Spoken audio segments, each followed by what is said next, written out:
trattenere il fiato per ore a Vicenza, Bacchiglione a livelli di allerta, il bacino di Caldogno evita l'alluvione ma per precauzione sospesa la circolazione sulle linee Vicenza-Padova-Treviso, disagi per i pendolari. Situazione in evoluzione nelle prossime ore intanto da Monte di Malo a Nanto in provincia non mancano gli allagamenti e frane, per la terza volta in poco tempo piove nella galleria della Pedemontana a Malo. Il presidente della Fondazione Venezia per la Sostenibilità rilancia sul nucleare di nuova generazione a Porto Marghera, gli industriali è un'opportunità, ma il futuro più vicino è l'idrogeno. 26enne trovata morta in casa, shock a Cadoneghe, indagini in corso sulle cause del decesso, non si esclude un'overdose fatale. Nel pomeriggio a Gaglio l'addio a Luigi Rossato, il medico morto nell'esplosione della sua villetta di Viec lo scorso 1° ottobre. Caro Luigi, lasci un vuoto nella nostra famiglia, il saluto della moglie. Cede la condotta della fognatura in zona Portello a Padova, si apre una voragine sull'asfalto, disagi alla circolazione in mattinata. 19 e 20 ottobre al via la terza edizione della giornata delle ville venete che saranno aperte al pubblico, tesori che attraggono sempre di più il cinema, la conferma dalle produzioni della Veneto Film Commission.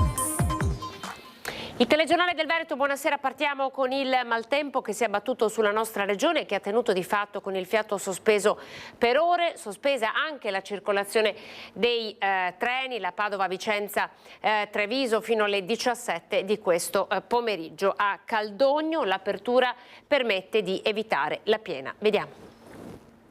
Fa paura, guardi, non si vede quasi neanche più l'arco del ponte. Ma non mi aspettavo effettivamente di vedere una piena così, perché così poi anche limacciosa, che è quello che fa impressione secondo me.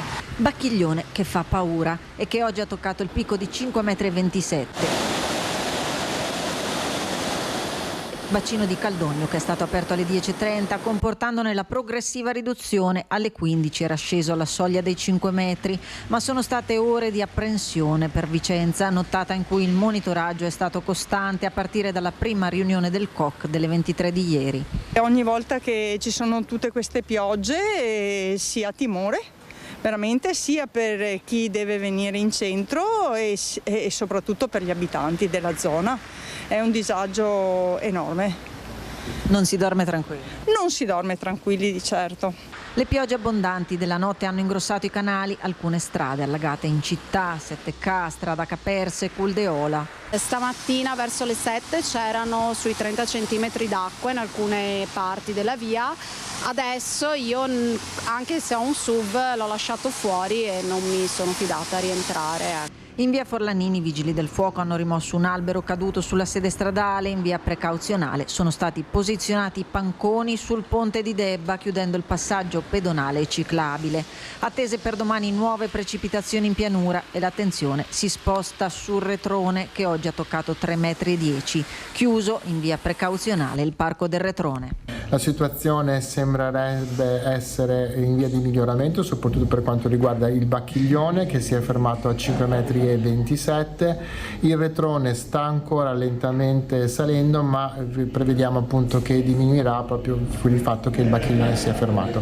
In via del tutto precauzionale comunque stiamo posizionando tramite MCPS dei sacchi lungo il Retrone, quindi nei presidi di Sant'Agostino, di Viale Fusinato e di Contran Santi Apostoli, proprio perché le previsioni di meteo purtroppo sono in peggioramento per quanto riguarda la giornata di domani mattina. Pioverà in città e quindi il Retrone potrà ancora alzarsi.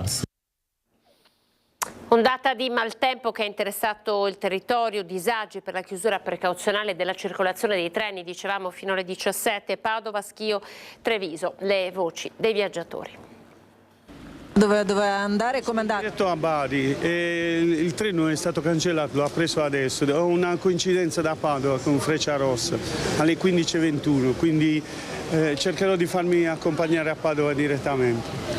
Un disagio? Sì, molto, però è successo e penso che sia a causa del tempo, quindi non possiamo farci niente, insomma. Quanto aumenterà il suo viaggio di tempo?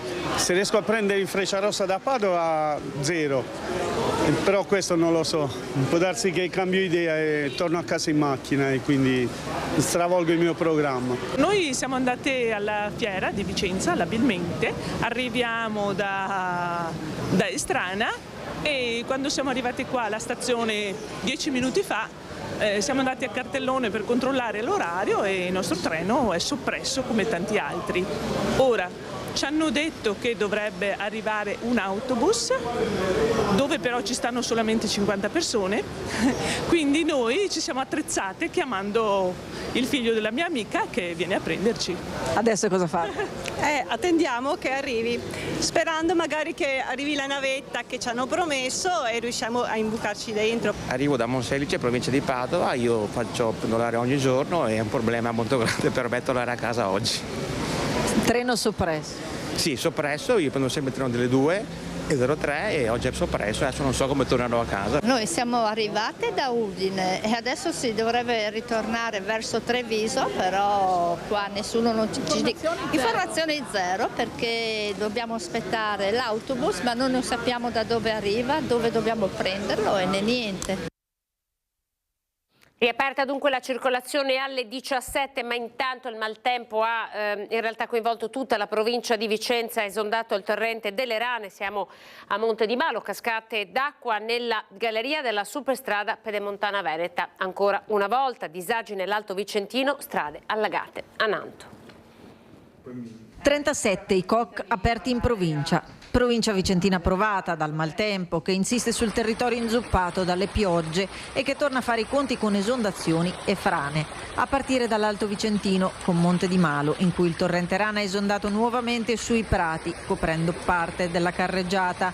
Problemi idrogeologici per una strada in via Ceola Preabona. Si valuta un intervento di somma urgenza per evitarne il cedimento. Purtroppo anche oggi il nostro territorio ha dovuto fare i conti con il maltempo. Abbiamo subito un'altra esondazione dei torrenti che attraversano la zona bassa di Monte di Malo in corrispondenza di via Barsana. Un laterale del torrente Rana ha infatti esondato ed ha interessato anche una parte della strada comunale. Abbiamo dei problemi relativi ad un movimento franoso vicino ad un tratto di strada di via Ceola, per il quale abbiamo già fatto un sopralluogo con i geologi e con una ditta per effettuare un intervento di somma urgenza con sistemazione tramite doppia rete elettrosaldata e pareti in spritz-beton. Ancora cascate d'acqua segnalate nella galleria di Malo, sarebbe la terza volta dopo i precedenti del 16 maggio e dell'8 ottobre. Preoccupazione sul fronte delle frane, a Recoaro Terme, stamattina all'altezza di località Montagna Spaccata, già in passato teatro di smottamenti, le abbondanti precipitazioni hanno provocato la caduta di fango e detriti che hanno invaso la provinciale richiedendo un intervento dei tecnici di viabilità e della polizia locale Valle Agno. Ma il maltempo si è abbattuto anche a Nanto, dove sono state chiuse in mattinata per allagamenti via Casilvestre, via Callisone e via Busa. Intanto a Torri di Quartesolo situazione delicata del Tesina, ma anche i canali del Tergola, Moneghina e Tesinella Lerino, protezione civile allertata per monitorare la situazione. Intanto sospese da oggi fino a domenica tutte le partite di calcio a 11 maschile e femminile, giovanissimi, under 14, 15, allievi, juniores, terza categoria, seconda categoria, prima categoria, promozione fino all'eccellenza. La decisione è stata comunicata dal Comitato regionale in accordo con le delegazioni provinciali e distrettuali. La motivazione è quella di preservare l'integrità fisica degli atleti, dirigenti e arbitri e tutelare i terreni di gioco. E allora siamo a Renato Brunetta che apre al nucleare a Porto Marghera. L'ha dichiarato a margine del Venice Hydrogen Forum, dove era presente anche il ministro dell'ambiente Picchetto Fratin. Il futuro sarà di energie congiunte, rinnovabili, nucleare, idrogeno e anche i biocarburanti. Ormai il nucleare, che è la tecnologia la più sicura al mondo, siamo stati tutti scottati da Chernobyl ed altro, ma le nuove generazioni di generazione nucleare hanno livelli di sicurezza altissimi. Porto Marghera è un sito che può essere ovviamente utilizzabile anche per questo, data la sua vocazione industriale e data la sua accessibilità al porto e quant'altro, quindi la storia ritorna poi alla fine. A margine del Venice Hydrogen Forum all'Hilton alla Giudecca, Renato Brunetta candida Porto Marghera, come fece anche il sindaco Brugnaro, tra i siti che potrebbero ospitare un reattore nucleare di ultima generazione. A spingere c'è anche la linea di governo, come ha sottolineato il ministro dell'ambiente, anche egli presente al forum. Un'energia pulita, senza emissione, è l'energia nucleare. Parlo di fissione di terza generazione avanzato, di quarta generazione, parlo di piccoli reattori. In questo momento abbiamo un mandato di ricerca e sperimentazione, stiamo procedendo con la definizione del quadro giuridico, che è fondamentale per tenerci al passo. Non solo nucleare però, Porto Marghera potrebbe anche essere un hub per l'idrogeno. Venezia è baricentrica da questo punto di vista perché è l'hub di penetrazione verso il nord Europa. Da sempre è così e lo può essere anche sull'idrogeno. Negli 900 è nato il polo industriale di Porto Marghera, zinco, piombo, rame, alluminio, cantieristica e petrolchimica, che hanno fatto la storia industriale del Novecento italiano e forse europeo. Adesso potrebbe essere che la storia dell'idrogeno si fa a Venezia. Più critico invece sui motori elettrici il ministro.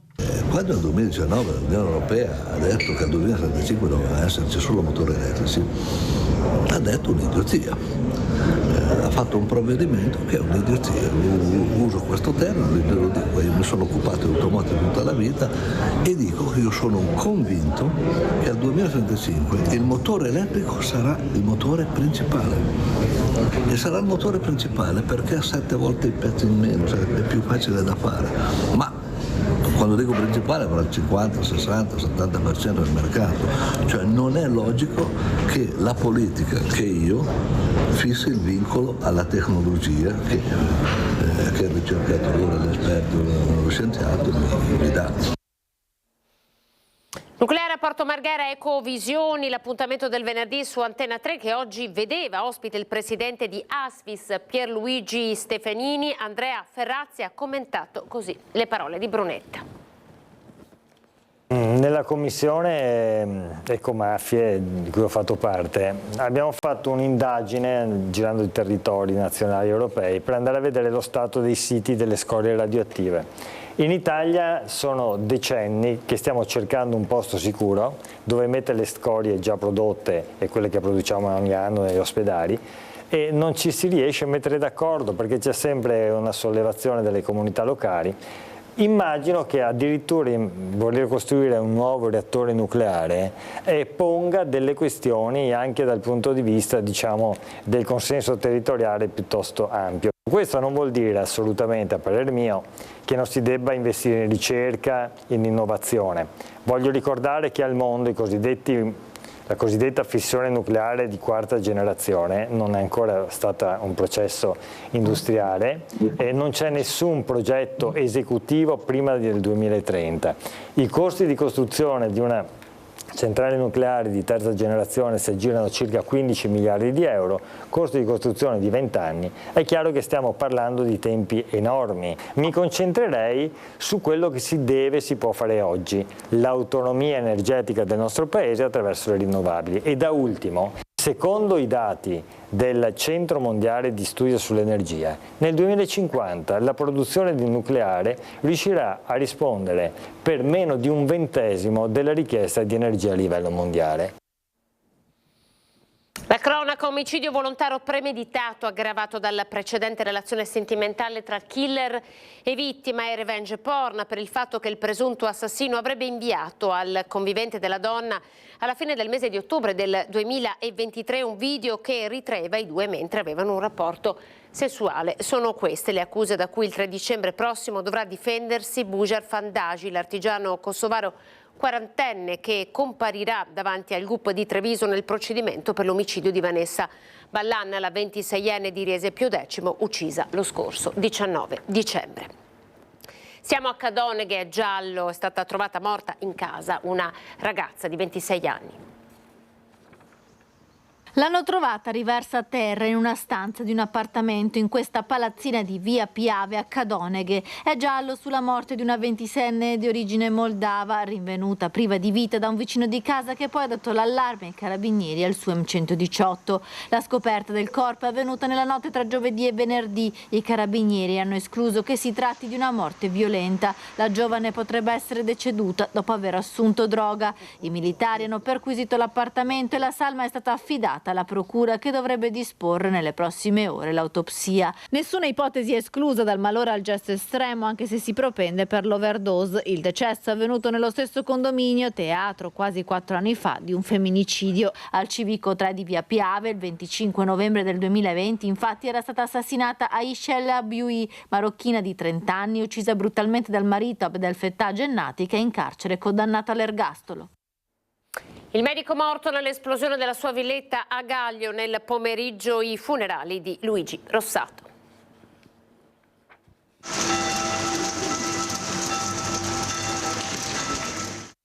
C'è tutta la comunità dell'altopiano stretta alla famiglia di Luigi Rossato, il medico di 72 anni morto nell'esplosione della sua villetta in via Ecca Gaglio lo scorso 1° ottobre. Sul sagrato, in un pomeriggio di pioggia sotto un cielo grigio, a vegliare da lontano i vigili del fuoco che in quel tragico pomeriggio hanno tentato di tutto per salvarlo. All'interno la famiglia che lo piange con i figli Luca e Michele accanto alla mamma Sonia, che così saluta il marito. Caro Luigi, sei sempre stato un punto di riferimento per la nostra famiglia. Sei stato un marito fedele e amorevole, un padre attento e premuroso e mai invadente. La tua morte improvvisa e drammatica ci ha sconvolto e lasciato un grande vuoto. Presenti i comuni di Gaglio e Asiago, in chiesa prima della celebrazione del rito funebre, il ricordo di un uomo buono che si è sempre speso in prima persona per la comunità e per l'altopiano. Durante l'omelia, il parroco di Gaglio, Don Federico Zago, interpreta il pensiero di molti. Sono molte e difficili le domande che salgono anche dal nostro cuore davanti alla bara di Luigi. Domande riguardo alla dinamica dell'incidente che lo ha ucciso, alle sue cause, se possono essere determinate, alle responsabilità dirette o indirette se esistono. Ma sentiamo con chiarezza che se una risposta esauriente a tutte queste domande fosse data, sfiorirebbe solo il mistero che ci sta davanti, non ci soddisferebbe del tutto. Per rispetto della volontà della famiglia, giornalisti e operatori restano sul sagrato. Semplici fiori bianchi ricoprono la bara di legno chiaro di Luigi Rossato, che resterà nella chiesa per tutta la notte. Quartiere Portello, siamo a Padova. In mattinata si è aperta una voragine nel terreno. Vediamo. Un cratere si è aperto all'improvviso in via Marzolo, nel quartiere Portello. La buca non è stata provocata dal maltempo, bensì da un cedimento di una grossa tubatura della rete fognaria che è collassata all'improvviso all'alba, provocando il cedimento dell'asfalto. La condotta fognaria del diametro di 2,5 metri si trova a 2 metri di profondità. Sul posto la polizia locale ha chiuso il tratto di strada e sono intervenuti i tecnici di Acegas APS e AMGA. Non stiamo parlando di un ammaloramento stradale, ma lì sotto passa una condotta fognaria che ha con un grosso scatolare da 2,5 metri, un tubo della fognatura di largo 2,5 metri, di sezione 2,5 metri. Questa condotta è collassata, quindi si è danneggiata, adesso individueremo anche i motivi nell'operazione di riparo, e quindi si è portata giù la strada. Fortunatamente al momento del cedimento la macchina che stava transitando è rimasta incastrata e nessuno dei suoi occupanti è rimasto ferito. I tecnici poi hanno esteso la voragine per consentire di sistemare la condotta. La tubatura, relativamente recente, sarebbe collassata senza particolari avvisaglie. Il gestore della rete fognaria è Acegas APS AMGA, che lavora ovviamente in stretta sinergia con il comune per la gestione della rete. Lo stato di salute è uno stato di salute monitorato, e quindi dove abbiamo condotte più vetuste, insomma, sono i luoghi dove si generano più rotture. Qui non stiamo parlando di una vecchia condotta, quindi insomma capiremo anche cos'è accaduto. Questi sono anni di grandi investimenti, quindi sono anni in cui insieme ad Acegas APS AMGA stiamo lavorando per risanare e rinnovare tante condotte stradali. Nell'ultimo periodo in via Marzolo però sono transitati molti mezzi pesanti e betoniere che stanno eseguendo dei lavori di ristrutturazione in un edificio. La giornata delle Ville Venete, terza edizione, Ville Venete aperte nel weekend.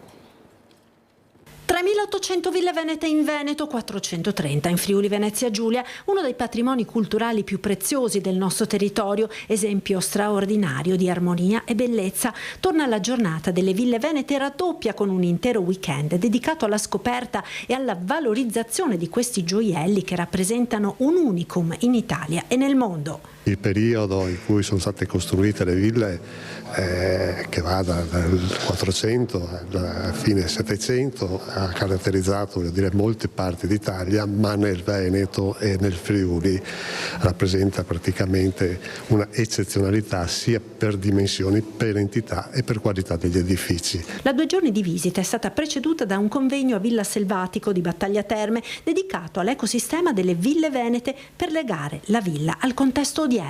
Significa poter accettare quelle che sono le sfide, essere pronti ad accettare le sfide e i problemi del tempo attuale e del futuro. Per cui secondo noi questo elemento, la centralità proprio della Villa Veneta all'interno di questo ecosistema economico, produttivo, con un indotto notevolissimo per il territorio, è fondamentale. Ville venete sempre più richieste anche come location per produzioni cinematografiche e televisive.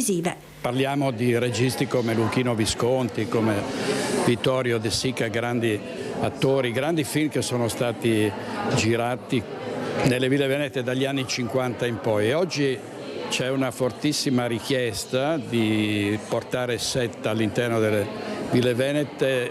Il 20% delle produzioni che noi sosteniamo come Veneto Film Commission, che sosteniamo ed assistiamo, vuole girare all'interno delle ville venete. Testimonianza di quanto il Veneto nell'ultimo periodo stia diventando attrattivo per il cinema. Nel Veneto stanno arrivando tantissime produzioni, soltanto nel 23 e nei primi mesi del 24 abbiamo avuto rapporti e gestito rapporti con 110 produzioni estere, italiane e anche venete, che sono venute a girare qui. Oggi al Festival del Cinema di Roma ci sono 6 film importanti girati qui in Veneto e noi siamo stati sempre molto coinvolti nel facilitare, agevolare il lavoro di registi, produttori, attori, tutti i cast che passano da queste parti. Con queste belle immagini ci fermiamo, grazie per essere stati in nostra compagnia, siamo alle previsioni del tempo. Arrivederci.